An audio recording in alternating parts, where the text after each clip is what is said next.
I'm Eric Fischl. I'm an artist, painter, sculptor.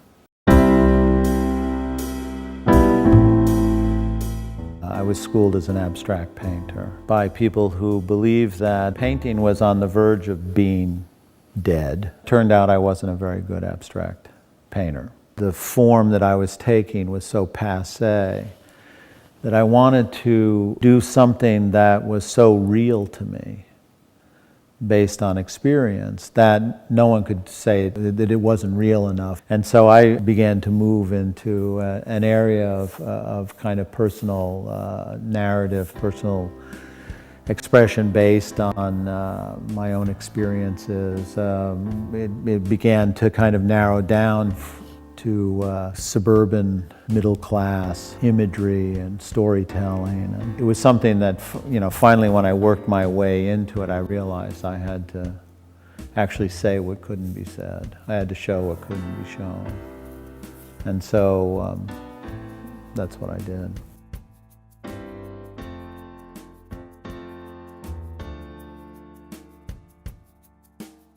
I start by taking photographs and then I scan them into the computer. So they're all collaged together. They just build. Eventually I find a situation, a whole situation that is what I'm feeling, and I print it out and then I go and paint it.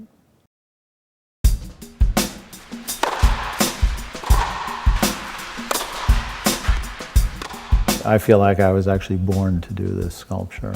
I mean, tennis is something, it's a passion of mine, and I felt that I could capture a kind of physicality to it that seemed very real and sort of showed its power and its grace.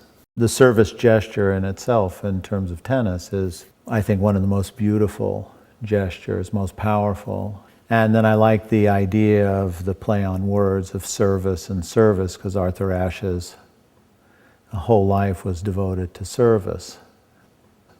The rationale for it being nude was that it was to make it timeless rather than time specific, and I made a broken racket, like a baton, which obviously implies the rest of the racket, but it also implies that it's like a relay race, that he's reaching back for somebody else to take the baton to carry on.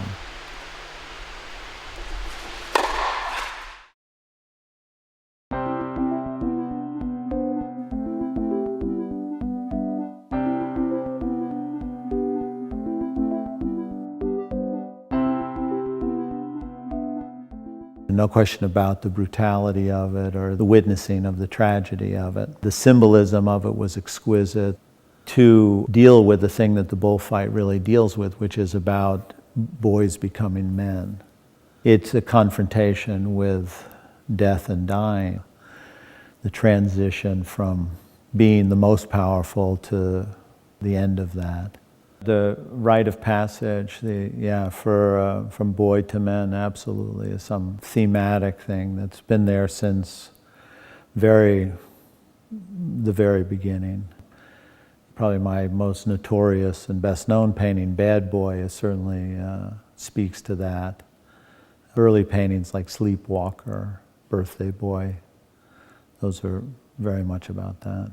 They're about discovery of male power, desire, need, expressed through sexual awareness. They're about the transition from innocence to knowledge. They're about trying to figure out the proper object of desire as opposed to the improper object of desire. They're about separation. Never paint the moment of something happening, but before or after leaves people the ability, actually a natural reflex, to complete the story. And so they come to it with their associations and their personal memories and their feelings about this situation and participate in it, as they project. We live in a culture that doesn't really share the same narratives about who we are, who we want to be, where we're going, what we have to worry about, what we have to strive for, what are our chances, what are our failings. So artists have been having to kind of make up their own narratives.